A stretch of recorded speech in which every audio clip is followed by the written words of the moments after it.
السلام علیکم دوستو، ہمارا پاکستان میں آپ کو خوش آمدید۔ کیا پاکستان 5th جنریشن طیارے بنا رہا ہے؟ دوستو اس سے متعلق بڑی اہم خبر سامنے آئی ہے۔ دوستو یہ بات آپ جان لیں کہ طیارے بنانے میں صرف اور صرف کچھ ہی ممالک دنیا میں ہیں اور 5th جنریشن بنانے میں صرف 4 سے 5 ممالک ہیں اور ان میں پاکستان بھی شامل ہے۔ ایئر مارشل شاہد لطیف نے پاکستانی عوام کو ایک بہت بڑی خوشخبری سنا دی ہے کہ پاکستان 5th جنریشن طیارے بہت جلد بنانے والا ہے۔ دوستو ترکی جو 5th جنریشن طیارے F-35 امریکہ سے خرید رہا تھا، اب پاکستان وہ طیارے اپنے ہی ملک میں تیار کرنے والا ہے۔ ایئر مارشل شاہد لطیف نے بتایا کہ 5th جنریشن بنانے کے لیے ماڈل مکمل تیار ہے اور پاکستان نے اس طیارے کو بنانے کے لیے تمام انفراسٹرکچر اور مشینیں کھڑی کر دی ہیں۔ پاکستان اب بہت جلد 5th جنریشن کے پروٹوٹائپ پر کام شروع کرنے والا ہے۔ پاکستان کے پاس J-17 تھنڈر کا ایک بہت بڑا ایکسپیرینس ہے، اس لیے پاکستان نے اس طیارے کا کام بھی بہت جلدی شروع کر دیا ہے۔ شاہد لطیف نے بتایا کہ ان طیارے کی سب سے بڑی خوبی یہ ہوگی کہ یہ اسٹیلتھی طیارے ہوں گے، یہ طیارے ریڈار پر نظر نہیں آئیں گے۔ ان کی دوستو ماڈل ڈیزائننگ اس طرح کی ہوگی کہ ریڈار ویوز ان سے ٹکرا کر یا پھر آبزرو ہو جائیں گی یا پھر آگے نکل جائیں گی۔ یہ کسی بھی دوسرے ملک میں داخل ہوں گے اور اپنی کارروائی کر کے واپس بھی آ جائیں گے اور اس کے ملک کے ریڈار انہیں دیکھ نہیں پائیں گے۔ ان طیاروں کو دیکھنے والے ریڈار اب تک سامنے نہیں آیا۔ دوستو ان کا مقابلہ آج کے دور کے طیاروں سے ناممکن ہوگا۔ ان کے مقابلے کے لیے بھی 5th جنریشن طیارے ہی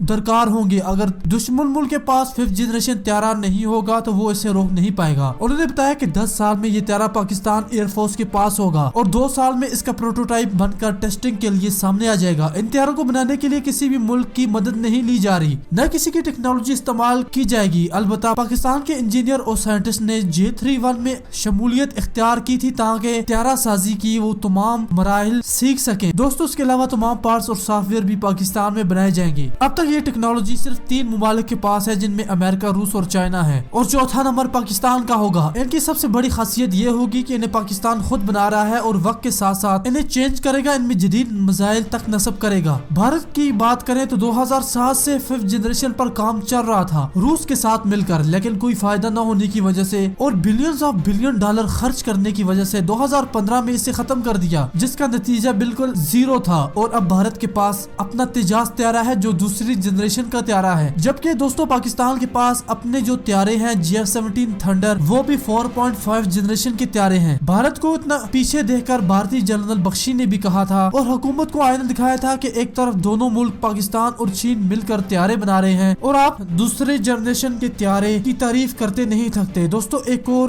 را کے چیف نے پاکستان کی تعریف کرتے ہوئے کہا تھا، چائنا اور پاکستان جو کام بھی کرتے ہیں وہ مل کر کرتے ہیں۔ ہم نے 40 سال بلین ڈالر خرچ کر کے ایک دوسری جنریشن کا طیارہ ایسا بنایا جو ہماری نیوی اور ایئر فورس تک نہیں لیتی، اور پاکستان کی طرف دیکھیں وہ 5ویں جنریشن کے طیارے بنا رہا ہے۔ ہم اسے 30 سے 40 سال طیارہ سازی میں پیچھے ہیں۔ آج ہم فرانس کی منتیں کر کے 6 طیارے حاصل کرنے میں کامیاب ہوئے اور آپ کو بتاتے چلیں کہ پاکستان صرف 1 مہینے میں 4 سے 5 J-17 تھنڈر بنانے کی صلاحیت رکھتا ہے جو رافیل کی ٹکر کا طیارہ ہے۔ دوستو اپنی رائے ضرور دیجیے گا، اس کا ہمیں انتظار رہتا ہے۔ ویڈیو کو اپنے دوستوں سے بھی شیئر کیجیے۔ اللہ حافظ۔